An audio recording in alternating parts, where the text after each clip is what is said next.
Greetings and welcome to the Mount Rushmore podcast. My name is Jeff, and I'm joined, as always, by my good buddies Richard. Hello. And Michael. Hello. Hello. Howdy. Hopefully we're all here. Richard... ground control to Major Richard. We're having some technical issues right now, so if I... Oh my God! Right off the bat. We're starting off on a high note and just kind of going from there. Well, you know, this topic this time around is the Mount Rushmore of Kitsch, and this was chosen by Michael. Michael, why did you choose it? And tell us what kitsch means, if for the unindoctrinated. Gosh, oof. Okay. Well, yes. I chose it because my first choice, which we'll get into after Richard's first choice, but I think kitsch ultimately falls into the idea of kitsch is like low art kind of proposed as high art, or maybe it's even the reverse, high art as low art. I think there is an aspect of kitsch which is it's the idea of art embedded in the familiar. It's art that kind of bridges between the familiar and nostalgic. It's like all of those kind of combined with cute, some kind of like wavy aspect of cuteness. I think there is something about some idea of something that it's not trying to be anything more important than it is. Although I think that there are people that will try to propose that it is more important than it is. Does that make sense? It is this very nebulous gray area of art, making art, performing art, being art that is just like right there, right in the middle, and you just it's like it's the pornography of art. You know it when you see it. You look at it and you're like, oh, that's very kitschy. That's kitsch. And like only you can describe what it is and know what it is. Does that make sense? Yeah, sure. It absolutely does. And I felt like I knew what it meant. And then the more I read about it, the less excited I was about the definition of it. I think of that film Music and Lyrics.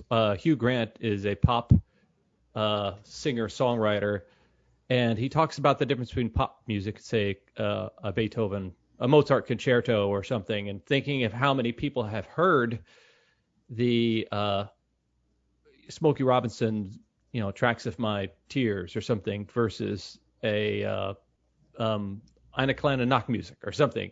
So more people have heard and made love to and enjoyed this very cloying, emotional, designed to elicit emotion, not necessarily creatively innovative or breaking new ground, but almost pandering, but yet it itself is art. So it's very fascinating. And for me, reading about the definition and how it kind of erupted from Germany and German artists, visual artists, discussing it in reaction to what is avant-garde. So if you think of what is avant-garde, breaking new ground and creating new forms and new for the sake of being new. Kitsch is nostalgia for the sake of nostalgia, and something that is designed to elicit a response and to tell you that it's good or important. Something like Thomas Kinkade versus Pablo Picasso. And there's a difference, but there's also an intersection with kitsch and camp. Right? Yes, for sure. Like, I don't know if it has to do necessarily with the irony that's intended within it, or the fact that the performer knowing what they're doing is bad necessarily, or overinflated, or whatever it happens to be. So there's definitely an overlap between the two, and it's again, like Michael said, it's it when you see it. Like I know John Waters is camp, but he's not necessarily kitsch. Yeah, it's funny because when I was first thinking of kitsch, I had heard from somebody, I think the German definition is like to smear or something like that. And thought I had read years ago that that kitsch actually meant shit in German, and it made me think of John Waters. I forget which Divine film she eats a turd or something. Pink flamingos. Pink flamingos. I'm pretty sure that's what And it how is. I do feel like camp doesn't necessarily always have a element of time involved in it. I think about how the dogs playing poker paintings were received when they were created, and now they're enjoyed in a different way with nostalgia.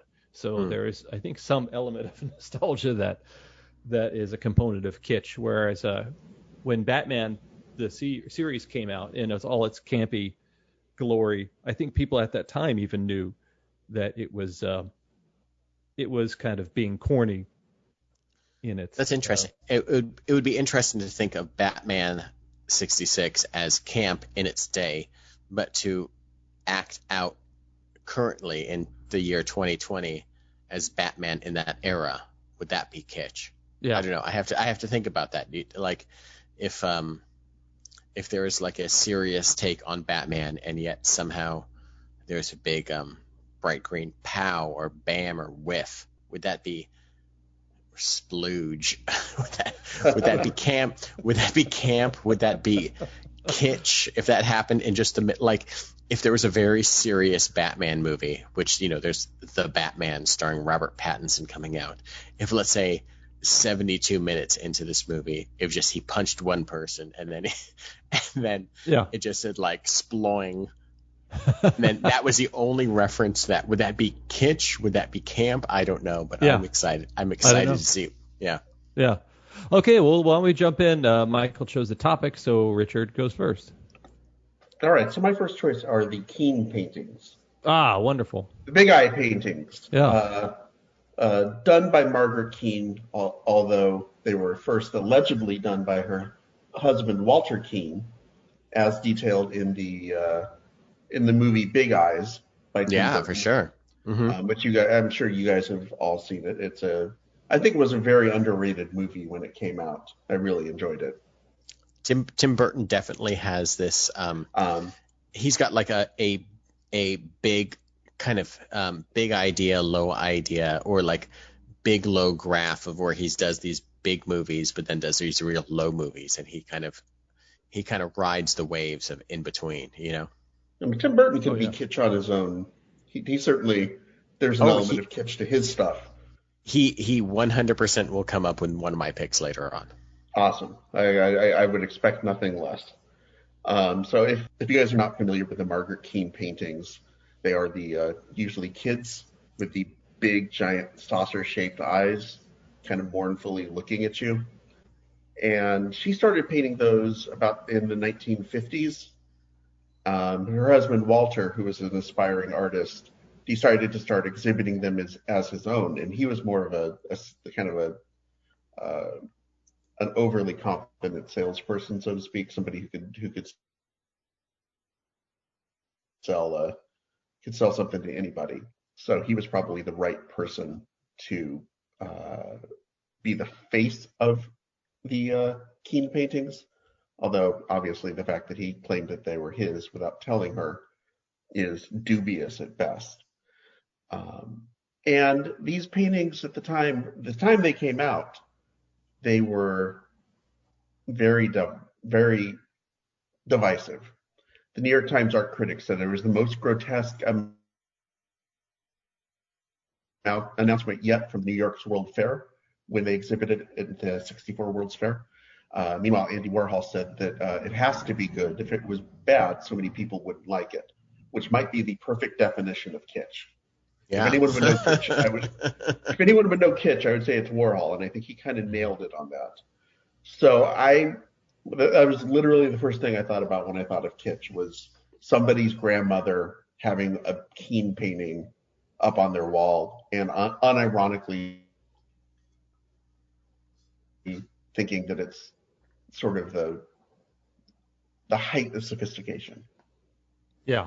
I think like Warhol, Keane was part of a movement. Perhaps at the beginning of that movement, this pseudo expressionist, or there were a lot of wide-eyed kid painters, and they would paint puppy dogs and harlequins and all these other subjects that Margaret would paint also, but it was part of a movement. Incredible amounts of success. These were being sold in department stores. A lot of things were being sold in department stores that aren't now, but people mass produced these paintings. Yeah. There's a reason why everybody's grandmother has one. Yeah. Yeah. I think one of the definitions, as we examine kitsch in other medium like music or architecture, some of the hallmarks I've seen ascribed to it is that it tries to convince you. It does all the things that its finer example does. So, like in architecture, you might see columns, or you might see filigree work around the. It might look like Tudor. It might look like another finer piece of architecture, but it's if you go into the Cheesecake Factory, that's kitschy architecture. It's using all this jazz hands and spirit fingers to indicate that it's fine. That's fine design and architecture. So, like, Creed is the kitsch version of Stone Temple Pilots. I don't know, like, who are the kitsch version of. Man, if you're the kitsch version of Stone Temple Pilots, you've really gone several steps down the ladder. Yeah. Of creativity. So anything that's when we've seen a film that delves into melodrama, that is somewhat kitsch. So what a fun example. And that's also something that's one of those things, those big-eyed kids paintings are things that you see and you go, this is something. I know this is like good and bad at the same time. It's so entertaining, but it's so I'm gonna move my first choice. I'm gonna kind of skip what my initial thought was going to be and move my first choice up, since Richard mentioned Big Eyes and Tim Burton. My first choice is now going to be the movie Edward Scissorhands. Oh, wow. Okay. Which the entire movie is this huge just ball of kitsch. It is this proposed 1950s, as you said, melodrama that's taking place in the current day. It is this supposed reality of suburbia that never really existed, that people assume existed, wrapped up in like this kind of Christmas time surreal ideal version of a fairy tale about this guy that has scissor hands. And he's got, just as the Keane paintings has, this guy that has these big doughy eyes, and even Winona Ryder as like the heroine of the movie, she has these huge big doe eyes that are constantly wide-eyed and weeping and soulful. But it exists, this movie exists in this gooey space of like, what did this guy decide to make, like right at the immediate height of his powers? Like, Tim Burton just came off making Batman like a year before, and then all of a sudden he comes out with like this movie about a kind of real life wind up robot boy that comes to life and makes giant topiary sculptures out of his scissor hands. And it's just like, I don't know. And this movie exists in this weird realm of like, I don't know who this movie is for, but it's for everybody and it's for nobody. Mm-hmm. It is this thing that,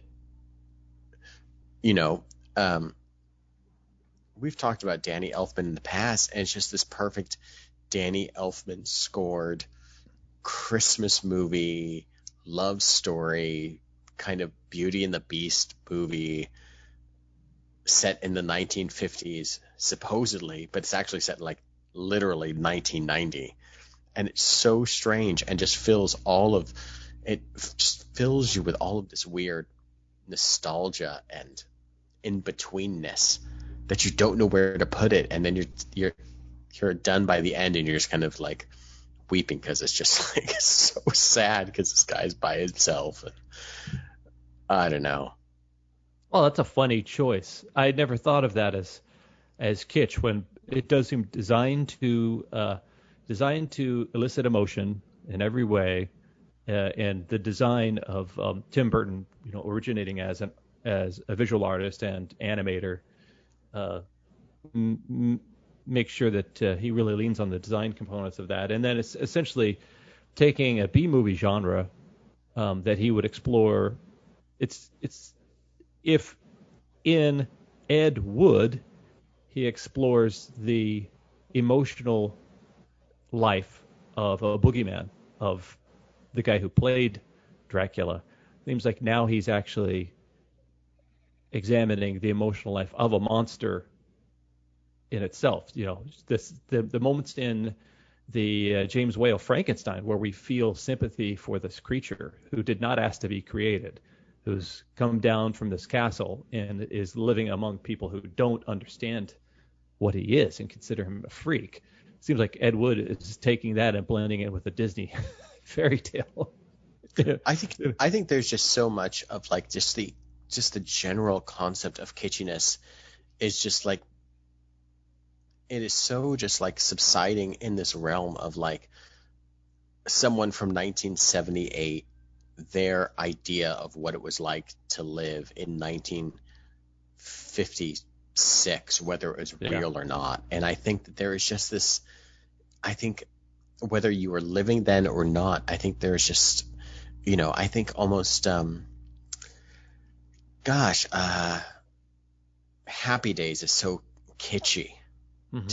to think of like this thing, like just this nostalgia for a time that maybe you didn't remember it right, or maybe you only remembered it from like a super like Caucasian perspective, Midwest Caucasian perspective. Like there's something there that I think kitsch just sits in and marinates in, and I think you just can't get out of.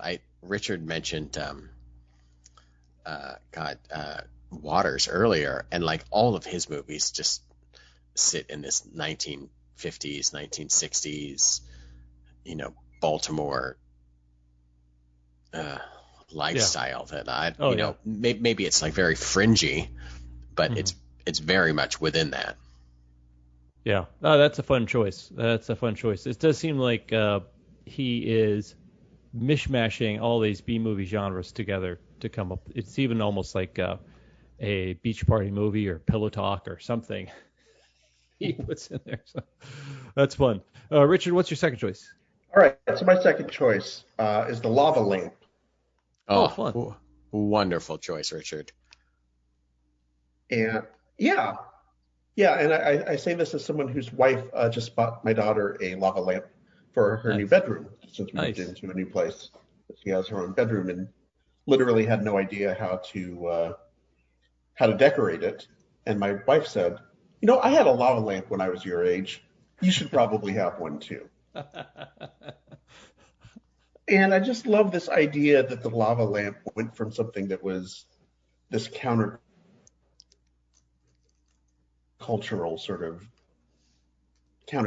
symbol, right? There was something that the hippies had, and it sort of somehow evolved into this symbol of bourgeoisie sort of camp, for lack of a better term. And I just love that idea that something can go from being not kitsch to kitsch, and now it's just something that I think for a while there was kind of the 70s. There's the kind of the 70s revival in the 90s, and so the lava lamps in the college dorms are a big part of that. But that all went away, but somehow I don't think the lava lamps ever did. And I can't quite put my finger on exactly why, but there's something about the lava lamp that has managed to extend beyond particular retro coolness. Is it that it heats up to 182 degrees and like you touch it and like your skin melts like what's his name in like Raiders of the Lost Ark? Yeah. Tote. Yeah. Thank you. There's a good. Do you feel like the lava lamp has achieved the decor equivalent of being the Ramones T-shirt or something that kid wears, but they're both available in any Hot Topics. So from that standpoint, yes, I think you're dead accurate on that. Yeah. But no, I see where you're coming from. Where it's a status symbol now that people have, even though they aren't familiar with the source material. And would be interested to know what its actual 1963 by British entrepreneur Edward Craven Walker. That's interesting. But definitely what a name, by the way. What a name. Yeah, Edward Craven Walker. That sounds like a Harry Potter thing that you'd be looking out for. I believe that the original Mathmos Astro lava lamp was the first lamp made to look at while you were smoking up, right? It's like the first lighting that was made to just zone out to when you're hitting the bong. Maybe not. Oh yeah, that's something. No, that's something that I think is universal to this day.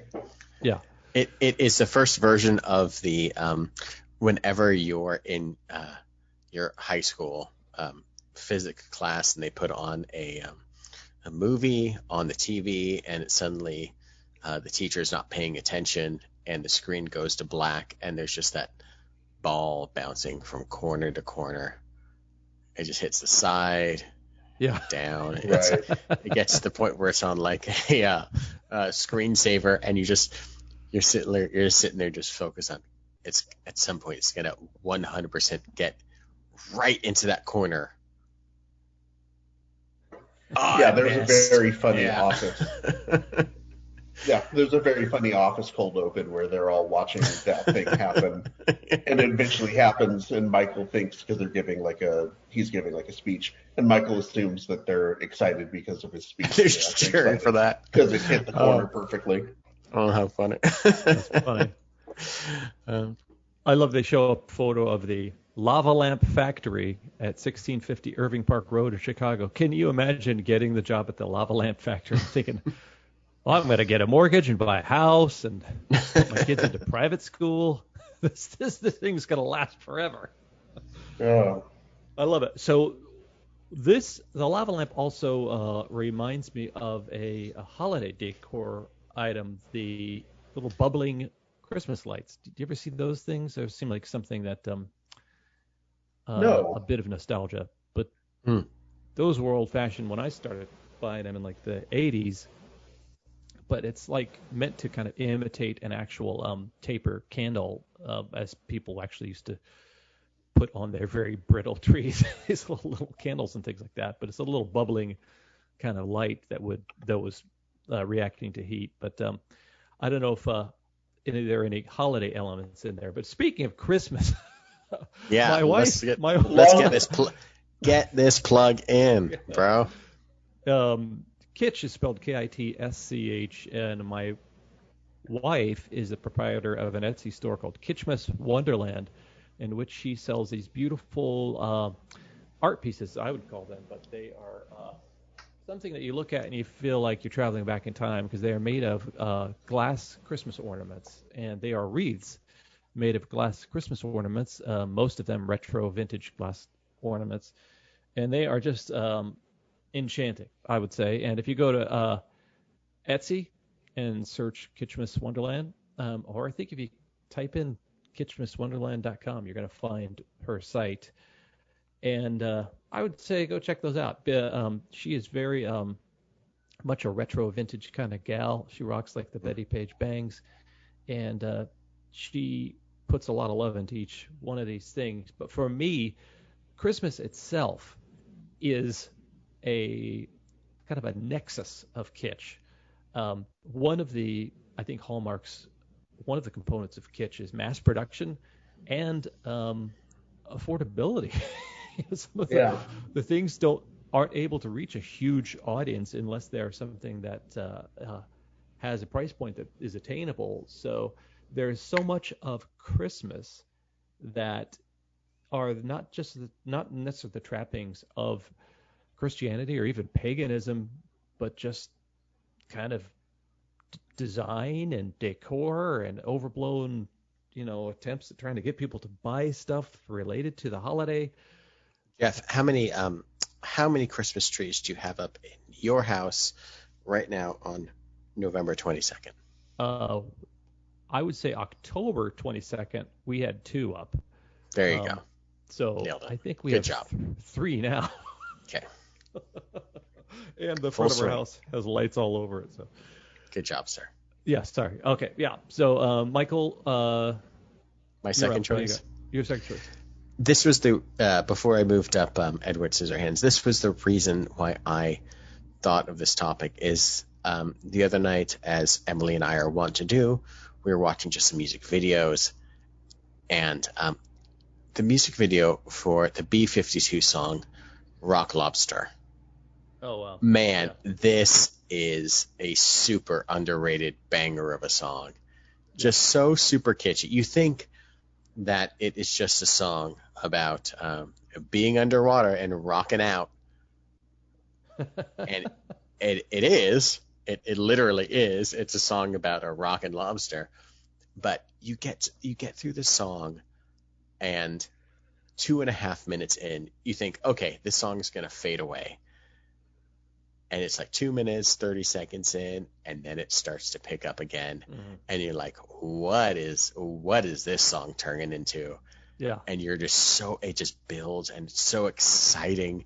And it turns into like, Kate Pearson and Cindy Wilson and Fred Schneider just doing like weird faux underwater, like animal sounds. Yeah. And it's just wild. Like the B-52s are probably, most well known for Love Shack, which is a wonderful song, entirely maybe one of the best songs you could ever play at your wedding that just gets people moving.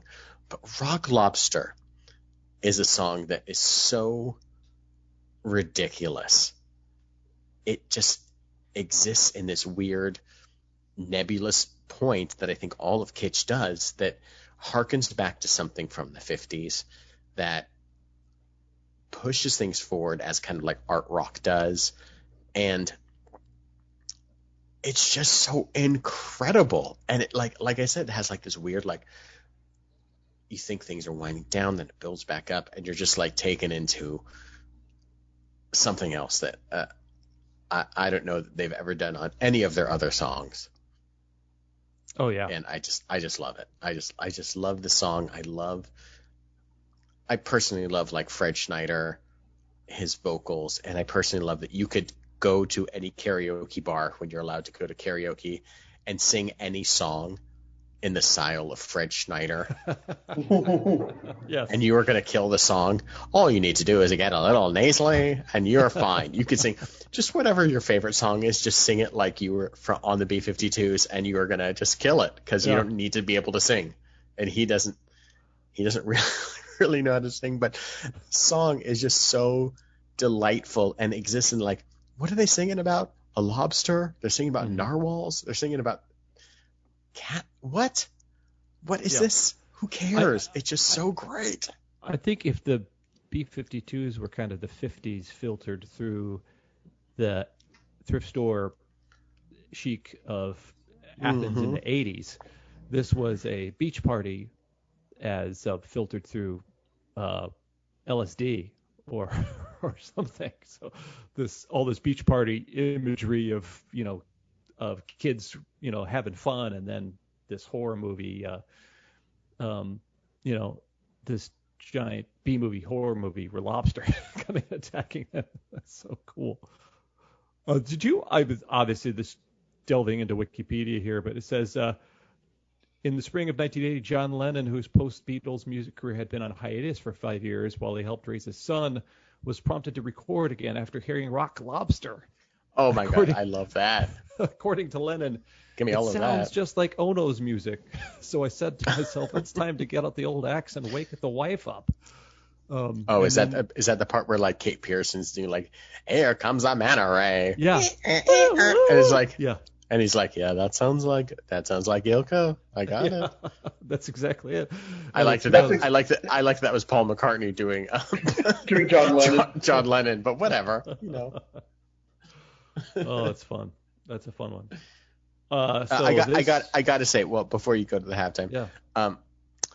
We were alarmed to learn that the song "Good Stuff" came out in 1992. Oh boy, man, that is a terrible song and a terrible video. And we were like, oh, this is clearly 1997. And then we watched it and it was like 92. Holy shit! What the fuck are these guys doing now? Give me some of that good stuff. Yeah, yeah. That's a terrible song. You're 92, right. 92. What's going on? There's a great Slate podcast about the B-52s and actually drawing strong comparisons to their career to that of REM. The unlikely pop music success of a college rock band from Athens. Yeah, from Athens. So having survived the death of one of their songwriters and guitarist, and then I think so Ricky Wilson was Cynthia's brother, Cindy Wilson's brother, and he unfortunately passed away. And then so the drummer learns how to play guitar, and trying to learn how to play guitar like somebody who doesn't know how to play guitar, because there's no good guitar on a B-52s album. It's just like some punk ass chord that a guy knows and strumming it over and over in a tribal kind of way, just like Fred Schneider doesn't actually know how to sing. He knows how to shout. But they put it all together in a way that was just inimitable. So that's so cool. Yeah, I think also too, just to kind of round it out back to my thesis about all of this, is that like they just kind of exist in like this 1980s version of what 1955 feels like, with like, women wearing literal, beehive haircuts and Mondrian dresses and things that are just like, there's an image of what their idea of the 50s is without it actually being the 50s. It's just like, it's all concept. Mm-hmm. It's all kitsch. Yeah, that's super fun. I think of it as, they don't have all the ugly stuff in the 50s. They're just the fun stuff. Yeah. Cool. So we are at our halftime, and happy Thanksgiving, everybody. If you're listening to this on the day it comes out, we are thankful for you, the listener, and we'd be thankful if you did like the first Pilgrims and Native Americans, and share the bounty of the Mount Rushmore podcast with your family, with your friends. I hope that does not become a huge super spreader event like the initial Thanksgiving, or even the idea of it was, or the 2020 Thanksgiving. How appropriate is it that the Native Americans are getting their revenge? 250 plus years later, where they're just like, now you will all die. Yeah, you kill us with your European diseases, mm-hmm. And you'll get one from China, maybe. Who knows? Who cares? Do us a solid and share the gift of the Mount Rushmore podcast. Maybe that's actually your gift you give for the holidays as well. So that would be super cool. And then if you would give us the gift of ratings and reviews, type some words into the review. Michael or Richard, when's the last time you looked at reviews on this thing? Have you in a while? It's been a while. It's been a minute. Yeah. I'd be interested to see what people are saying. My review for us is like, listen to us. Listen to us. Yours is the best, Jeff. Yours is fantastic. Please, guys, just go look up Jeff's. If you do nothing else, look up Jeff's review of the podcast. I forgot what it was. You say this is not a Mexican restaurant. A Tex-Mex restaurant. It's even more specific. Yes. I love that Richard and I have your review of our podcast memorized to the point. It's so pathetic. Give you my review. So also just talk to us on Twitter, Facebook, or Instagram. We'd love to hear what you think would be a good topic. And we've got most of our 2021 slate wide open, I would say, phenomenally wide open. I will say that December, the podcast for December 10th, I'm excited to say, is and guys, I told you about this months ago, is a interview with the purveyor of the Weird Disney Weird Christmas podcast. Weird Christmas podcast. So those people who are Christmas fans or fans of weirdness and will love to be entertained by the intersection of both. And if you are a fan of Weird Christmas, you should check out the Kitschmas shop on Etsy.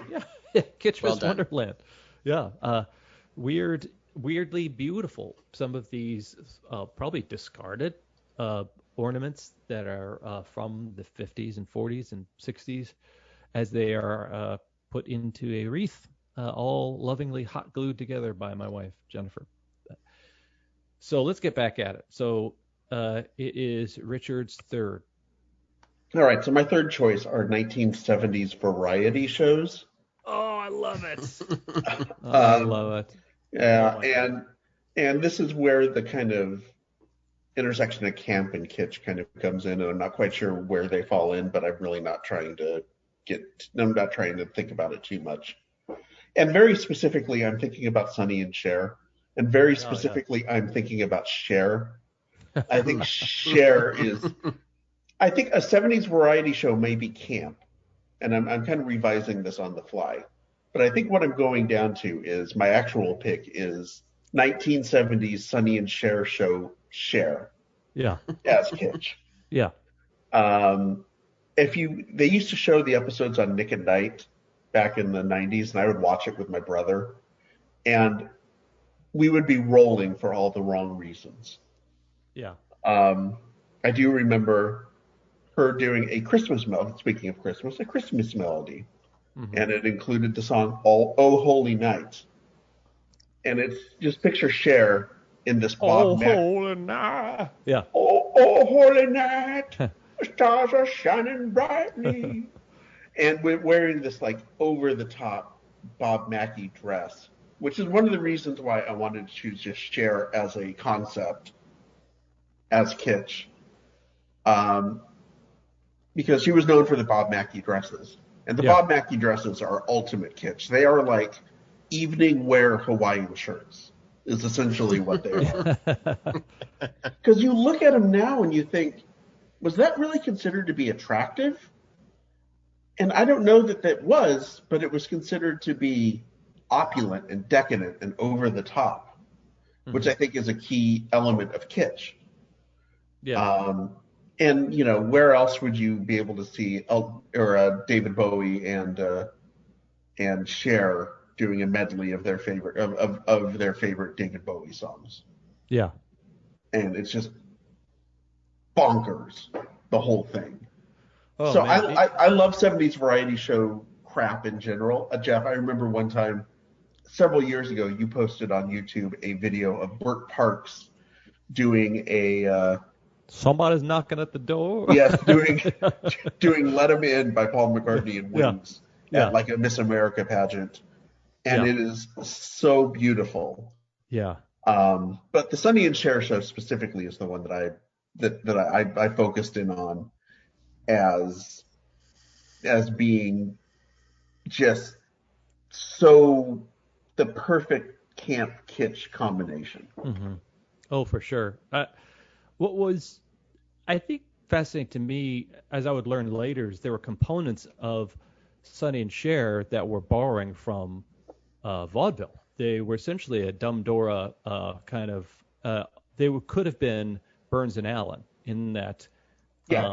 It was a couple doing these just kind of time-worn jokes and kind of digging at each other, and then going into medleys and vaudeville inspired things where, like you said, in the case of Cher, just the architecture of her physique and was enough for a designer to want to put some clothes on this 6 foot tall Italian Armenian Right. hybrid model, and then the disparity between the two were right out of Laurel and Hardy, and even Sonny's limited vocal range, like Sonny was not a singer. Yeah, he was basically just a studio rat Yeah, who hung around Phil Spector yeah, enough he was to soak up. Yeah, he's Phil Spector's right hand man, basically. He Yeah, just soaked up enough knowledge to be yeah, able to recreate a Phil Spector-esque sound on something like The Beat Goes On, which he just hmm sort of rudimentarily hammered out on his piano one day, kind of just one note at a time. Do, yeah, do, do, do, do, do. And that's who yeah, he was. I mean, he wasn't a musician, he wasn't a singer, but yet somehow he managed to ingratiate himself into enough musical people to be able hmm to have this career. yeah, And I should point out, by the way, that I am very specifically what the one that people remember that was on Nick at Night was the Sonny and Cher comedy hour. The hmm actual Sonny and Cher show was the one after they got divorced. hmm And that's a sad place to be. There's nothing yeah. kitsch about that. It's just sad. Yeah, I think they had 3 or 4 different things: Sonny and Cher, and then There there's was a one where they Sonny came back. there was a Sonny comedy review Was there because really? yeah, because if we've learned nothing else, it's like Sonny without Cher, top notch. Yeah. I think I posted a thing on Facebook of Cher doing a French schoolroom sketch with Don Knotts. Like these two in one frame together. Just so corny. Uh, the stellar writing cast. I mean, I think Albert Al Brooks, Brooks, yeah. Bob Einstein, um, Steve Martin. I think Rob Reiner was a writer on one of those shows. I know those guys all worked on Smothers Brothers, but I think they were also on that show and on the Campbell Good Time Hour. But think of now you're drilling down into you're focusing on Sonny and Cher, but oh my God, I've got videos of the Dean Martin Variety Hour, Tom Jones, Of course you do. Glenn Campbell Good Time Hour, and just so fabulously bizarre too. Yeah, So, and the deeper you go into the rabbit hole, the weirder they get. yeah, Like you start getting into Susan Anton type stuff, and it's yeah, like, whoa, what's happening here? yeah. Um, wow, that's a fun pick. That is a fun pick. What's also fun is just how it's kind of encapsulating, like, in that Kitsch looks at high art, or Kitsch looks at finer examples of whatever medium that it's in. There were moments that were trying to be very sublime. So within 1 hour, you would have a message song, where it's Right. Sonny and Cher singing with Stevie Wonder about how, racial inequality is unfair. Have you, Jeff? Have you seen any of the episodes of the Mary Tyler Moore variety show from the No, '70s the one with Letterman was with that the one? Letterman and Michael Keaton? Oh wow, no, And they're doing there's a clip that Keaton was on Letterman, and they showed a clip of it, and it's the wow, two of them as part of a whole cast doing like a song and dance number. wow, It's unbelievable, and I think the '70s variety show quite fittingly was killed in 1980 by Pink Lady and Jeff. yeah, It's like as soon as the minute the 1970s were over, this thing came along, and it was just like, nope, we're done yeah, with that now. we're done. Moving on to Bob Hope. You can continue to do your specials until the 80s. You're grandfathered in, but everybody else, you're done. Yeah, yeah. Now the closest thing I think is America's Got Talent, where you'll see a plate spinner, a mime, a singer, Yeah, some yeah. dancers. That's about impressionist. But it's not about the force of the personality of a host Yeah, necessarily, or the star of the show. yeah. Those of you who are fans of, I don't know, sci-fi, Star Wars, and may be familiar with the Star Wars Holiday Special, or I found a copy of it somewhere. Half the reason your jaw is dropping is because the format is something that's unfamiliar to people today. The other half is it's horrible. It's horrible. But the format of the televised variety show, comedy, music, dance, maybe some, in this case, some art or some animation or something like that, was totally applied to this thing. It should never have been applied to a science fiction film. So, wow. Yeah. Okay, Michael, what do you got for your third choice? God, hard to follow that up. But I'm going to go really broad on this one. And it is just the color pink. And Whoa. I don't know if there is anything that you can think of that is more just kitsch and more, I don't know, falls into the idea of it has no particular feeling other than a kind of a familiar sense of remembrance in the color pink. It doesn't matter. Like the pink flamingo, Angeline's Corvette, if you're here in Los Angeles, bubblegum, Silly Putty, the Pink Panther as a cartoon character. Like, it is this color that just cannot be taken seriously in any way. It doesn't matter. It's not red. It's not super passionate and hot. It's not like anything else. Just the color pink in general is just so kitsch. I don't know what it is about this very specific color. It's so weird. And it's so just like, where do you put it?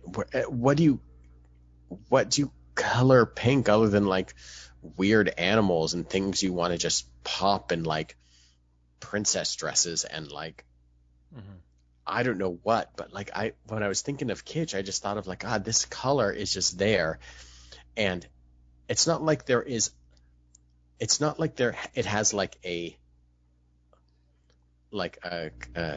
color that is like on the opposite side of it. Like, you can't just say like, oh, well, what's the opposite of like pink? Like light blue? I guess so. Not really. Yeah. Like no other shade of another particular color, because I guess, pink kind of falls into that red spectrum, but like no other particular color really stands out and is so specific as like just pink. It's just, pink is just so, and maybe I'm thinking of a, kind of like that very kind of like highlighter bubblegum, I don't know what pink, but just like there's something about it that's just like really weird. But the closest we have is Miami Marlins teal. That's the closest you have to the flip side of pink. I guess so, but like, yeah, maybe, but like, I don't know. I was just thinking about, it could have been that I was thinking of, in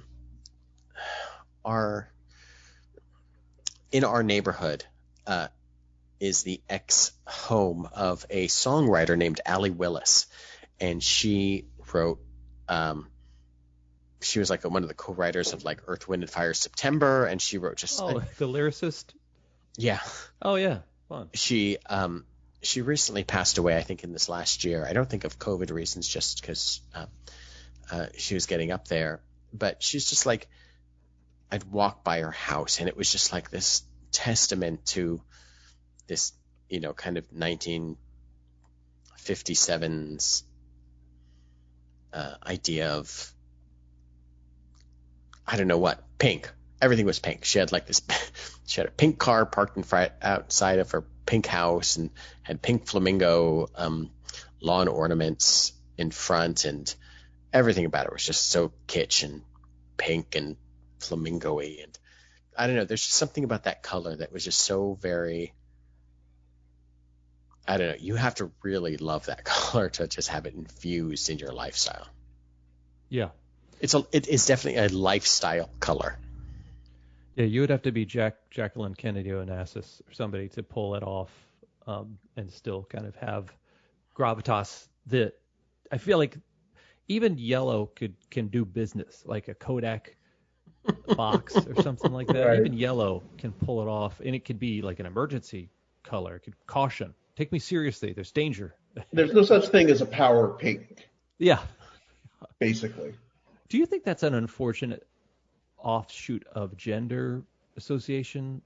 Like, do you think it's something that has to do with that? I would hate to think that. That's That's fascinating. I don't know. Maybe I still think of like a pink flamingo, and maybe it's like the least serious bird that has ever taken.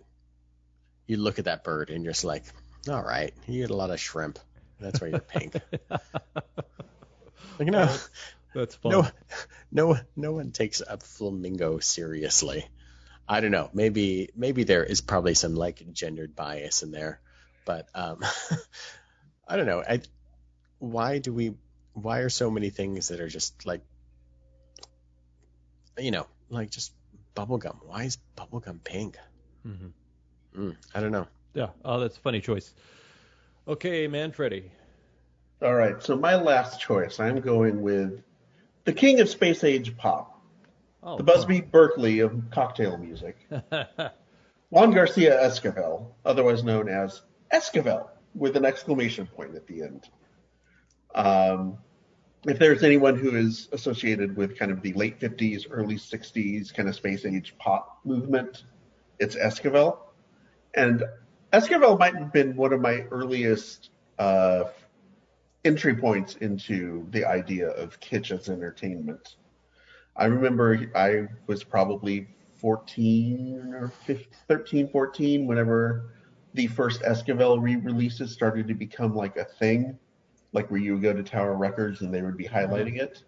Yeah. And I bought the album Space Age Bachelor Pad Music, which is, I think, a greatest hits sort of thing.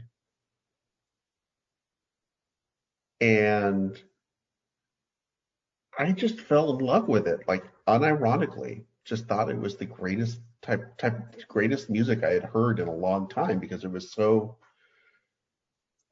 just over the top and fantastic. And if you guys aren't familiar with Esquivel's music, he is somebody who included a lot of exotic percussion, a lot of vocals that would end with they wouldn't have words. That would be just zap, pow, Yeah. bang, kind of the Batman 66 of music, Yeah. if you will. And someone who led a very space age bachelor pad type of lifestyle too. Definitely partied hard, was a hit with the ladies, and was very fortunate to have his late career renaissance because he was pretty much broke at that point because he had drank and screwed his way out of all of his money. But I just, like I said, I have Esquivel albums now, and if there's like some sort of like gathering with friends, I will put it on, and it just feels like the right music to have on with friends, especially if I'm having a key party. No, I don't.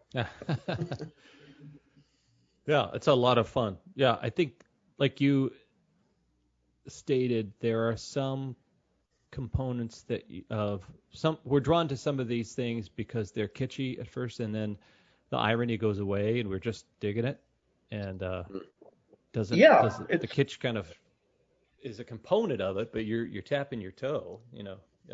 I think that's where kitsch and camp kind of diverge to some extent. Mm-hmm. I think there's an element of things that are kitschy that you can still appreciate on that face value. Yeah. I think camp almost requires a form of irony to be able to appreciate it. And just, he was a great composer or arranger, I should say, probably more than anything else. The way he kind of played with the idea of stereo music when no one else was really experimenting with it, with stuff coming in from both sides of the speakers. Mm-hmm.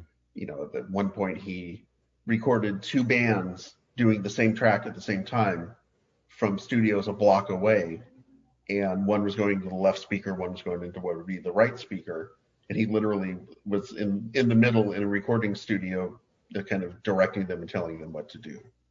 Wow. Just very, very innovative sort of stuff. I don't know if you get to Pet Sounds without. You listen to. There's like one instrumental track on Pet Sounds, and I'm totally blanking on the name of it, but it is very Esquivel and kind of exotic music oriented. I'm going to look this up now because it's going to drive me bonkers. But yeah, I can listen to an Esquivel album from start to finish, and it's not from an ironic sort of reason. It's just, it is what it is. Mm-hmm. Yeah, it goes beyond just kind of novel makeout music, and it falls short of being the William Carlos like explorations in synthesizer or something that has just a kind of a fully exploratory.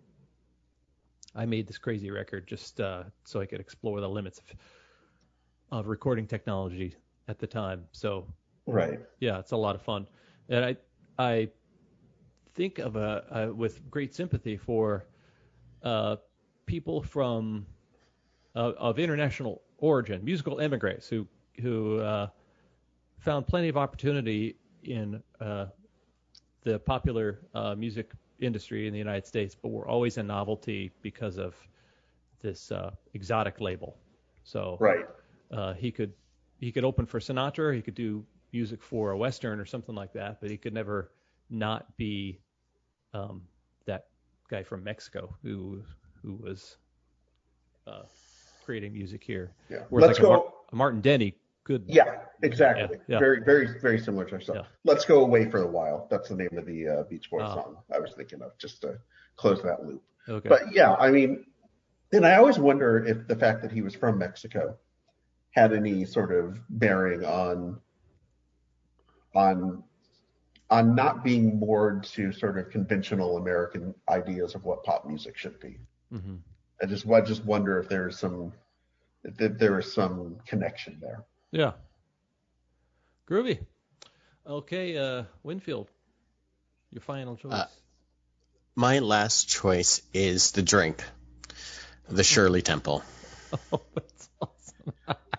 And there is an aspect of the Shirley Temple which, it is this thing that kind of bridges the gap between being a kid thinking that you're getting something unique and special as like, oh, I'm gonna have a special drink made for me, and it's called a Shirley Temple, and like it's your first like real like dalliance into something quasi adult, although it's like it's ginger ale and grenadine, and it's the least adult thing you can possibly be. But there's something just so kitschy about like just this so simple, syrupy, sugary drink named after, a 1920s kid starlet that is so just saccharine and sweet and ironic, and like I love the idea of like an adult ordering something like this. I love the idea of just like there's someone out there that's just like that has never lost their love of something so sweet and delicious, and they're just like walking up to a bar and just like what do we have? Okay, it's just having a gin and tonic and what beer do you have on tap? And I'll have a Shirley Temple. Make it a double. Like I don't know, like there's something like I remember like as a kid getting a Shirley Temple feeling like, wow, this is really cool. It's like, yeah, it's cherry juice dripped on top of Canada Dry. All right, kid, you're cool. Yeah, it's the gateway to a Tom Collins. So if you're really ahead of your stuff, go ahead. Do you remember or were you? I don't know if you were a Kids in the Hall fan, but there was the Girl Drink Drunk sketch. It was like a film noir. Oh yeah. As Dave Foley is in the closet of his office with a blender. Yeah. Yeah, he is just is just hooked to anything that has a pineapple slice wedge in it, or blue or pink. That is funny. Yeah, the syrupy. Can you imagine? You grow old, but you never break free. There's that it's interesting to think of like just that the entire idea of like I didn't think of that until you mentioned the word pineapple, but just like, tiki bar rum based cocktails that have, kind of became prevalent in probably the late 50s, early 60s. Just the idea of like your entire bar and drink culture is based on the imperialism of America. Yeah. And just like absorbing this faux culture that you're bringing in, just like, and you're like, oh, now this is American. All this tiki shit. This is now America, an extension of America. Is he an alcoholic? No, he's a diabetic from. Yeah. I don't know. There's something about just the Shirley Temple. There's just so saccharine, and I love the idea too that apparently Shirley Temple herself just like hated it. Oh, really? Hated the idea of it. Just this thing. It's just like, God, fuck you guys. Well, think about it. She was like a UN, ambassador and all this stuff in her later life. Yeah. And she's known for this like cloying, non-alcoholic drink that you can serve a kid. Yeah. That's got to be a pain in the ass. Mm-hmm. I would love to go to a party with a theme party where everybody's named after a drink. God, Tom Collins is like trying to think of God, what there's Harvey Wallbanger. Yeah. What's the Richard? I'm blanking on this right now. What's the golfer that has Tom? Oh yeah. Yeah, it's lemonade. I want to call it a Tom Arnold, but that's thank Palmer? you. Arnold Palmer. The Tom Arnold is a horrible drink. It's just a sloppy Joe that's been put through a blender. The Tom Arnold as a drink is whatever is left in the tray after all the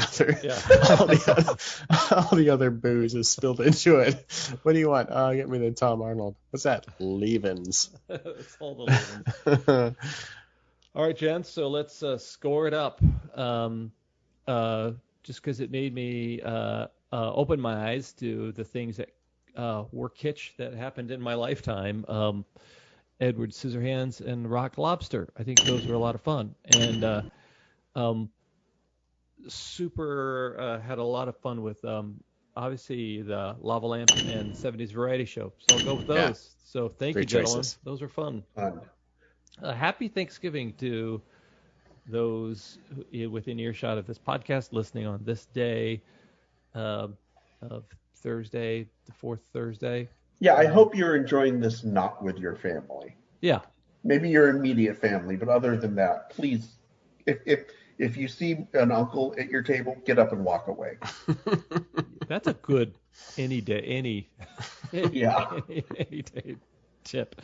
And we are thankful for you, and you're awesome. So this has been the Mount Rushmore of Kitsch. I'm always Jeff. I'm Richard. I'm Michael. We did it. That was a good episode, you guys. That was a lot of fun. That was one of the better episodes we've done in a while. Good job. That was hella fun. Good talk, guys. All right, Rose. All right, we'll do it again next week. Okay, congrats on your puppy. Thank you.